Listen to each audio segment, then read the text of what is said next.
Leitura do livro de Marcelo Rubens Paiva, O Novo Agora, continuação. 2009. Ao entrar nos temidos 50 anos, eu achava que minha vida se resumiria a um hedonismo até o fim dos tempos. Beber, fumar, frequentar bares e teatros na Praça Roosevelt e da Rua Augusta, festas, baladas, acumular relações sem compromisso e amanhecer no Baixo Augusta sem me lembrar do que fiz na noite anterior. Vivi os extremos, o que era a regra desde a década dos anos 80. Fumante, eu tinha certeza de que morreria de câncer na garganta. Qualquer dor, inflamação, eu já me dava por uma extrema unção. Todo tipo de gente frequentava os teatros da Roosevelt.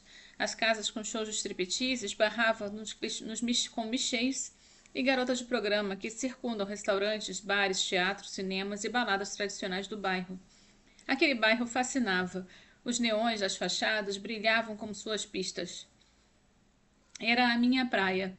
Passei a década por lá, bebendo, debatendo, atuando, dirigindo peças, assistindo às dos amigos, produzindo, jantando.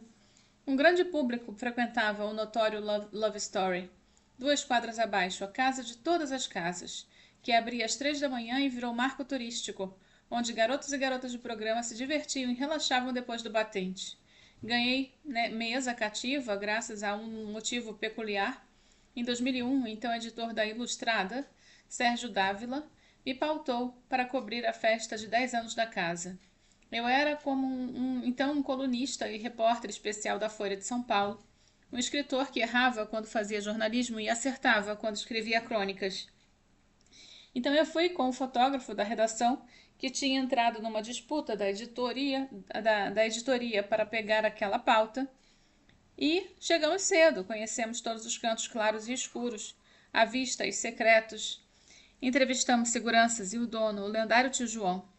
Esperamos conversando com garçons e seguranças que não entregavam muitos segredos. Ou, como se diz hoje em dia, os bastidores. Começou a encher depois das 3 da manhã e foi longe. Lotou, amanhecemos, estava abarrotada. Seria a primeira vez que a casa sairia não nas páginas policiais, mas em destaque no caderno cultural. Quando foi publicado, tio João ampliou o artigo, enquadrou e colocou um holofote no corredor da entrada. Me ligou agradecido e disse que eu seria sempre bem-vindo. Comprovei. Bastava eu encostar na porta da boate na Avenida Ipiranga para que os seguranças me tirassem da fila, abrissem uma passagem lateral, me escoltassem até a mesa e deixassem um balde de cerveja de graça. Um segurança engravatado se instalava atrás de mim. Intimidava. Aonde eu ia era escoltado. Eu tinha mais privilégios do que o delegado da 4ª DP. Por conta da minha boa relação com os seguranças, eu passei a ser bem-vindo em outras casas, como a Kilt, ao lado do Teatro Cultura Artística. Sempre que passava em frente, praticamente me obrigavam a entrar. Então era convidado para ir ao Love, Inferninho, em frente à Cultura Artística. Amigos, e principalmente amigas baladeiras, souberam, insistiam que eu as levasse. No meu aniversário de 50 anos, em 2009, eu daria a última festa, a festa de todas as festas, a festa do fim da vida hedonista, que já não cabia mais no corpo empapado com excessos das décadas anteriores. Eu trocaria o uísque pelo vinho, o cigarro pelo oxigênio, a noite por um mergulho de volta à rotina caseira com natação incluída, musculação e alimentação saudável. Um jovem talentoso, ator da Praça Roosevelt, que fazia aniversário no mesmo dia, me sugeriu organizarmos uma festa na boate de programas do pai, na Moca. Amigas surpreendentemente amaram a ideia da festa num pulgueiro e falaram que iriam caracterizadas. Eu não conhecia nem o lugar, nem a vizinhança, mas marcamos e convidei uma penca. Na chegada, reparei que os profissionais da casa circulavam de biquíni. Eram umas 15. Perguntaram se tudo bem, se amigos e amigas teriam interesse, se elas deveriam cobrar o preço de costume. Eu não tinha ideia de como meus convidados e convidadas se comportariam, nem do preço de costume e o de não costume. Num ambiente tão livre, maduro, libertário, sem preconceitos da literatura, classe teatral e audiovisual, nada surpreende. Perguntaram se eu queria striptease e fiquem à vontade. Perguntaram e eu queria uma exibição com um casal. Não, melhor não. Cada boate tem seu figurino, exigido pela gerência. Em algumas elas têm que ir com elegância e não podem perturbar um ou outro cliente. só se forem chamadas. Em outras, vestem uniforme costumais, tubinho justo de lycra com as pernas para fora, e podem passar em frente aos interessados e olhar, mas não tomar iniciativa. Nessa da Moca elas andavam de biquíni. Abarrotou. Amigos casados levaram esposas, namoradas foram com namorados, amigas e ex-namoradas apareceram. Então, uma colunista social pilhada decidiu fazer topless. A classe compareceu em peso, incentivou performances de striptease sob luz estroboscópica e gelo seco. Noite de êxtase e em abundância, de uma classe que vive dopada pela celebração à vida. Mário Bartolotto, o Marião, discotecava clássicos do rock. Depois entraria o Carcará, todos dançando. Prometia ser a festa do ano. Até um caminhão perder a direção na avenida em frente, bater no poste, derrubá-lo e acabar com a luz do bairro. Então, na escuridão, acharam que era a hora dos parabéns. Me cercaram e começaram a cantar, a bater palmas. Entrei na onda. Eu não sabia do blackout. Como a luz não voltava, cantaram de novo. Parabéns para você nessa data querida. Nada de luz, som, o ar-condicionado tinha parado. Um calorão começou a nos afetar. Saímos para a calçada. Foi aí que descobrimos que o bairro estava todo às escuras e a energia não tinha previsão para voltar. Sem problemas, continuamos ali mesmo na calçada. A bebida esquentou. Fomos desistindo. Quem quis namorar foi, quem quis continuar fez acordos. Fomos para o último refúgio, os bares da Roosevelt, e continuamos por lá até o amanhecer. Em outra noite eu estava com o Marião, jantando no Planetas, restaurante da Rua Augusta, aonde sempre íamos porque nos dava permuta. Às terças e quartas, no chamado horário alternativo, ele fazia uma peça que escrevi e dirigi, a noite mais fria do ano, justamente ao lado do Teatro dos Parlapatões. Jantamos, fomos ao bar do teatro, diante da Praça Roosevelt.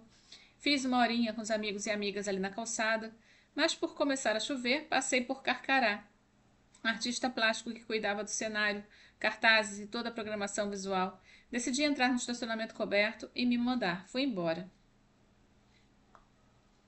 Eu estava a casa e o telefone não parava de tocar de madrugada. Atendi sonado na cama. Raulzão dos Parlapatões me perguntou se eu estava bem, se tinha visto tudo.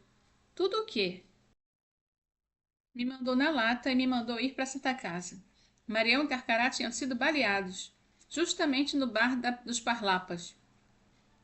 As notícias eram alarmantes. Num assalto, Marião levou 3 tiros no peito, depois soubemos que foram 4 e Carcará levou 3 na perna. Marião lutava contra a morte, uma artéria tinha se rompido. Carcará estava melhor, não atingiram nenhum órgão vital. Os amigos estavam bebendo, com a porta do bar abaixada, quando entraram assaltantes para roubar o dinheiro da bilheteria e o bar do teatro. Ameaçaram, deram coronhadas. Marião foi tirar satisfações. Viu que dava para se agarrar ao armado, enquanto outros assaltantes subiram para o cofre com segurança. Calculou, se aproximou e se jogou sobre o cara. Caiu no chão como um bandido armado. Carcará veio ajudar o amigo, mas o sujeito não largava a arma e conseguiu disparar 3 tiros em cada.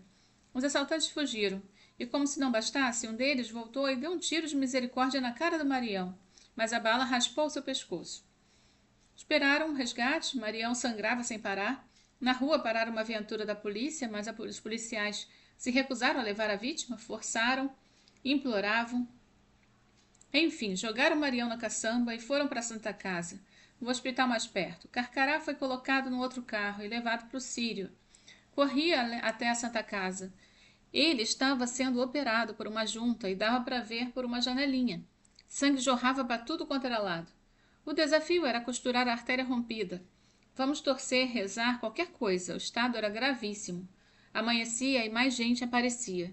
A sensação era de que tínhamos perdido um amigo. Carcará estava fora de perigo. Mário tinha pouquíssima chance de sobreviver. Foram dias de pânico, perder um amigo assim. Estamos jogando com a vida, andando com um fio desencapado. Aqueles eram dias de repensarmos tudo. A notícia boa é que a pressão arterial do Marião se normalizou. Poderia sobreviver. A piada é que estavam tão bêbados que o álcool do sangue impediria uma infecção mortal. A cada dia, uma melhora. Com o tempo, recobrou a consciência e pôde receber visitas. Fui vê-lo. Seu rosto era de espanto, ou estava muito topado, ou não entendia o que tinha acontecido. Uma bala tinha rasgado o peito de ponta a ponta.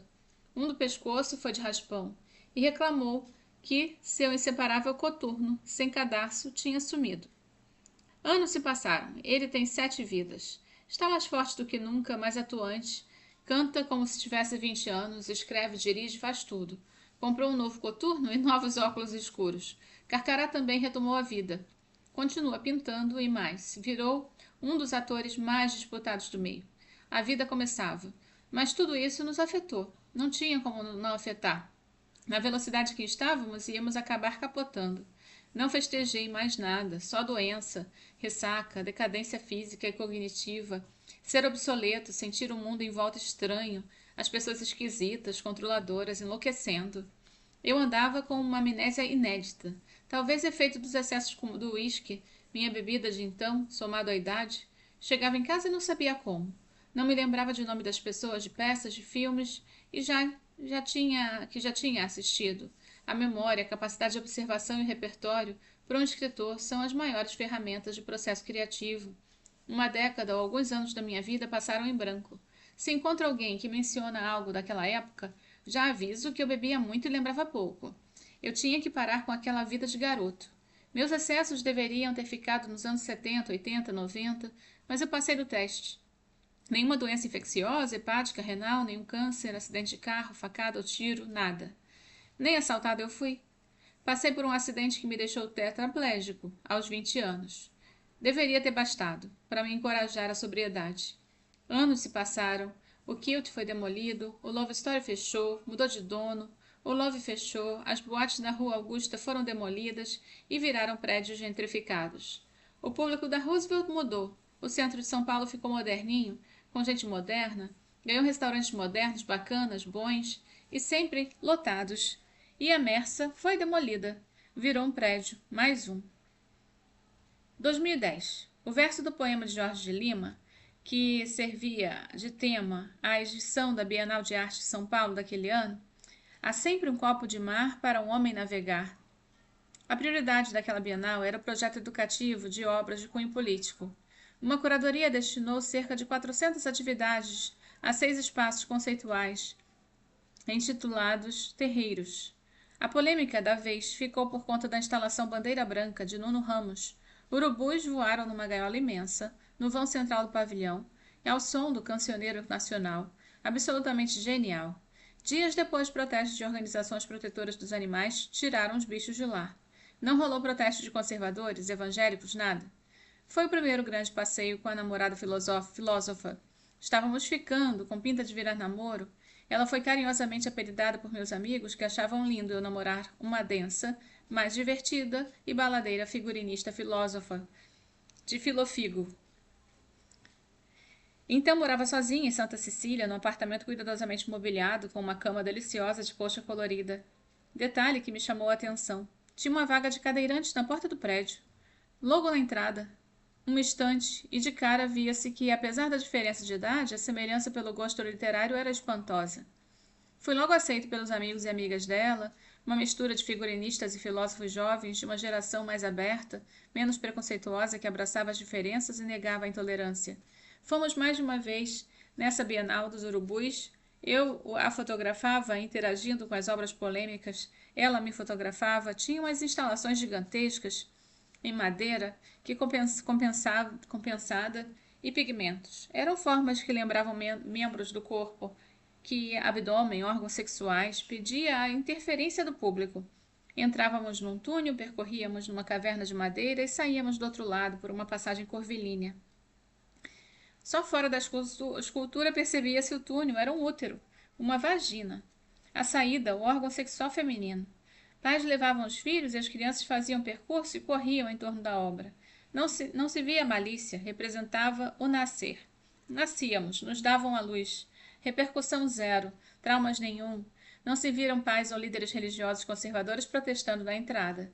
Estávamos ainda em 2010 e o tsunami conservador começaria anos depois. Estávamos num ambiente de provocação, verticalidade, de pensamento, interpretação da realidade. Quem se mobilizou e levou a família ao Ibirapuera sabia que iria sair de lá instigado.